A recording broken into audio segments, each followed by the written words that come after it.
ತಮಿಳುನಾಡಿನಲ್ಲಿ ಕಾವೇರಿ ನೀರು ವಿಚಾರಕ್ಕೆ ಸಂಬಂಧಪಟ್ಟಂತೆ ಕರ್ನಾಟಕಕ್ಕೆ ಮರ್ಮಾಘಾತ ಎದುರಾಗಿರುವಂತದ್ದು. ಗಾಯದ ಮೇಲೆ ಬರೆ ಎಳೆದಂತೆ ಆಗಿದೆ ಸಿಡಬ್ಲ್ಯೂಎಂಎ ಆದೇಶ. ಈ ಕುರಿತಂತೆ ಬ್ರೇಕಿಂಗ್ಸ್ ಲಭ್ಯವಾಗ್ತಾ ಇದೆ. ಸಿಎಂ ಡಿಕೆ ಶಿವಕುಮಾರ್ ನೇತೃತ್ವದಲ್ಲಿ ಸದ್ಯ ದೆಹಲಿಯಲ್ಲಿ ಹೈ ವೋಲ್ಟೇಜ್ ಮೀಟಿಂಗ್ ನಡೀತಾ ಇದೆ.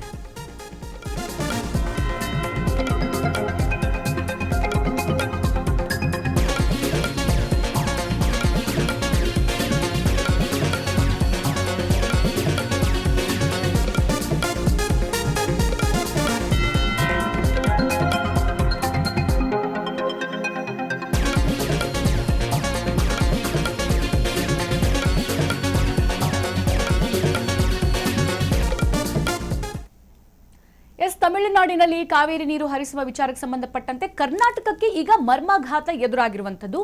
ಆಲ್ರೆಡಿ ಗಾಯ ಆಗಿದೆ, ಬರದ ಪರಿಸ್ಥಿತಿ ನಿರ್ಮಾಣ ಆಗಿದೆ, ಕುಡಿಯೋದಕ್ಕೆ ನೀರಿಲ್ಲ. ಈ ಬರೆ ಮೇಲೆ ಮತ್ತೊಂದು ಬರೆ ಎಳೆದಂತೆ ಈಗ ಸಿಡಬ್ಲ್ಯೂಎಂಎ ಆದೇಶ ಹೊರಡಿಸಿರುವಂತದ್ದು. ಮುಖ್ಯಮಂತ್ರಿ ಡಿಕೆ ಶಿವಕುಮಾರ್ ನೇತೃತ್ವದಲ್ಲಿ ಸದ್ಯ ದೆಹಲಿಯಲ್ಲಿ ಹೈ ವೋಲ್ಟೇಜ್ ಮೀಟಿಂಗ್ ಅನ್ನು ನಡೆಸಲಾಗ್ತಾ ಇದೆ.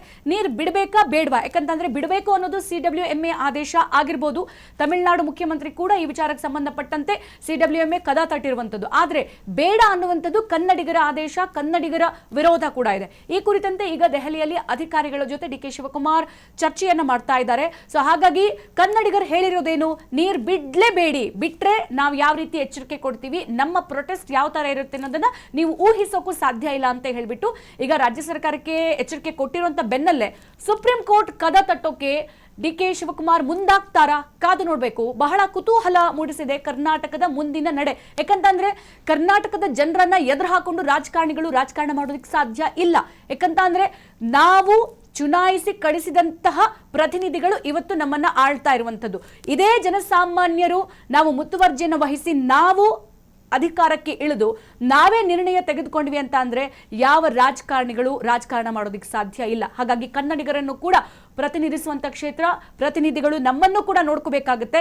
ಈಗ ಇಡೀ ಕರ್ನಾಟಕ ಎದ್ದು ನಿಂತಿರುವಂತದ್ದು ಕಾವೇರಿ ನೀರನ್ನ ತಮಿಳುನಾಡಿಗೆ ಬಿಡಬಾರ್ದು ಅಂತ ಹೇಳಿ. ಈಗ ಇಲ್ಲಿ ಎಷ್ಟು ಪ್ರೊಟೆಸ್ಟ್ಗಳು ಆಗ್ತಾ ಇದೆ. ಹೇಳಿಕೆಯಲ್ಲಿ ಡಿಕೆ ಶಿವಕುಮಾರ್ ಅವರು ಕರ್ನಾಟಕದಲ್ಲಿ ಇಲ್ಲ, ದೆಹಲಿಯಲ್ಲಿ ಸಚಿವ ಸಂಪುಟ ವಿಸ್ತರಣೆ ಕುರಿತು ಒಂದ್ ಕಡೆ ಆ ಟೆನ್ಷನ್ ಇದೆ, ಮತ್ತೊಂದ್ ಕಡೆಗೆ ಈಗ ಕಾವೇರಿ ನೀರು ಸಿಡಬ್ಲ್ಯೂಎಂಎ ಪ್ರತಿದಿನ 3,500 ಕ್ಯೂಸೆಕ್ ನೀರು ತಮಿಳುನಾಡಿಗೆ ಹರಿಸಿ ಅಂತ ಕೂಡ ಆದೇಶ ಕೊಟ್ಟಿದೆ. ಸೊ ಒಂದ್ ಕಡೆ ಸಚಿವ ಸಂಪುಟ ವಿಸ್ತರಣೆ, ಮತ್ತೊಂದ್ ಕಡೆಗೆ ಸರ್ಕಾರವನ್ನ ಉಳಿಸಬೇಕು ಅನ್ನೋ ಟೆನ್ಷನ್, ಮತ್ತೊಂದ್ ಕಡೆಗೆ ಇಲ್ಲಿ ಕಾಂಗ್ರೆಸ್ನ ಶಾಸಕರನ್ನ ಕೈಯಲ್ಲಿ ಹಿಡ್ಕೋಬೇಕು ಅನ್ನುವಂಥ ಟೆನ್ಷನ್, ಮತ್ತೊಂದು ಕಡೆಗೆ ಕರ್ನಾಟಕದಲ್ಲಿ ಕಾವೇರಿ ಪರಿಸ್ಥಿತಿ.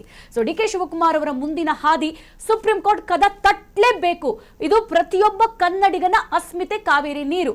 ಸೊ ಹಾಗಾಗಿ ನಮಗೆ ನೀರು ಉಳಿಸ್ಕೊಂಡು ಬೇಕಾದ್ರೆ ಉಳಿದಿರುತ್ತಲ್ಲ ಅದನ್ನ ಕೊಡೋಣ. ನಮಗೆ ಇಲ್ಲದ ನೀರನ್ನ, ನಮಗೆ ಇಲ್ಲದೆ ಇರೋ ಪರಿಸ್ಥಿತಿಯಲ್ಲಿ ನಾವು ಯಾಕೆ ಬೇರೆಯವರನ್ನ ನೋಡಬೇಕು?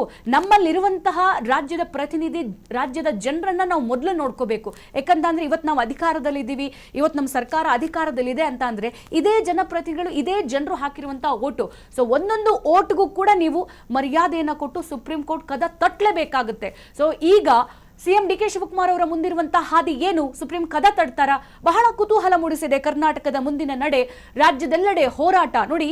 ಈಗೀಗಷ್ಟೇ ಮೊನ್ನೆ ಡಿಕೆ ಶಿವಕುಮಾರ್ ಅವರು ದೆಹಲಿಗೆ ಹೋದಂತ ಸಂದರ್ಭದಲ್ಲಿ ದೆಹಲಿಯ ಜಂತರ್ ಮಂತರ್ ಅನ್ನ ಗಮನಿಸಿದ್ರು, ಹೆಂಗಿತ್ತು ಪರಿಸ್ಥಿತಿ ಅಂತ ಹೇಳಿ.